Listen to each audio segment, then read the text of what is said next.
I am advocating to provide an livelihood training to the LGBTQ community so that we can enhance their skills to make it their source of income. Through this advocacy, we can give to the community a decent job. No doubt, because we are intelligent, we are talented, and most especially, we are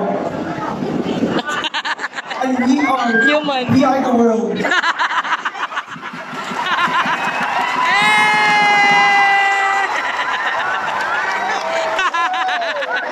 No one should be left behind in our community. Our second batch of guests. Let's welcome Love and 12. Ay, kaliki ba ya? Industry, innovation, and infrastructure.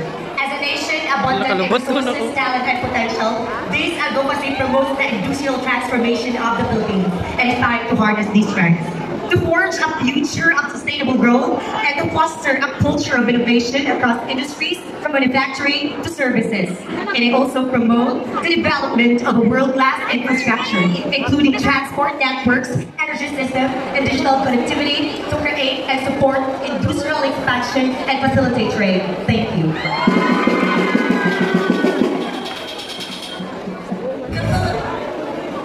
The Philippines has made strides forward, but the issue of inequality remains a significant hurdle of our path to a truly prosperous nation. That is why the United Nations Sustainable Development Goal 10 acknowledges this challenge and calls for action. And it aims to reduce disparities within and between countries across various aspects, including income, access to education and healthcare, and opportunities for participation. That is why we should use this opportunity to unite ourselves together to reduce inequality and make just a sustainable future for all. Thank you. Sustainable communities and barracks. It is not just about being rich. It is the ones who are prioritizing the well-being of the people and especially the community. By advocating better urban planning, efficient public transportation, affordable housing, and together we can decrease disaster resilience and as well as waste management. Together, Barangay Paso stands as a beacon of hope in regards of being sustainable. So let's unite and be together. Unity is the key for a sustainable barangay. Thank you. Quiet, please. Tonight, I urge you to embrace responsible production and consumption. Beautiful use and overuse of resources.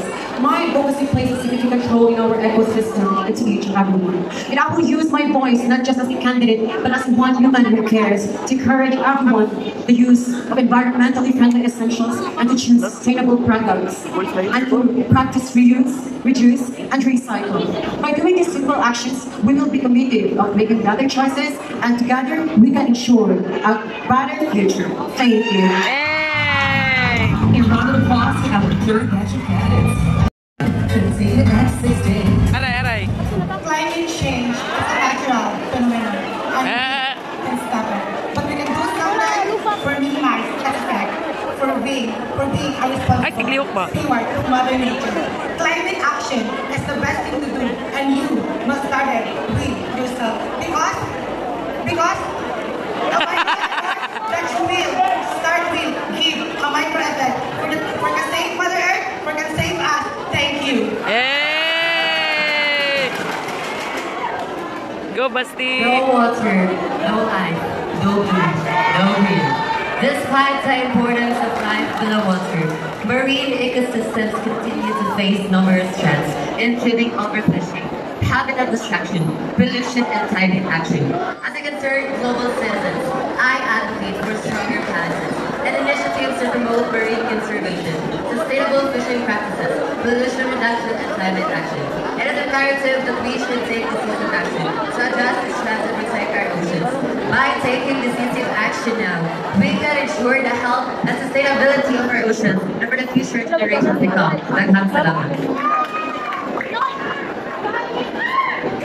tonight, I stand before you to celebrate the biodiversity that thrives on this land. Our forests are home to more than 80% of all land-based species. As we live in this modern world, deforestation and global warming threaten the earth and its beings, impacting future generations. Yet, in the face of adversity, hope arises. By promoting responsible land use and supporting communities, we can build a future that both human and wildlife thrive together. Daghang salamat. Peace, justice, and strong institution. Ang kalinaw walay nindot na ugma, kaya nindot na sa gobyerno. Security, check. Rules, check.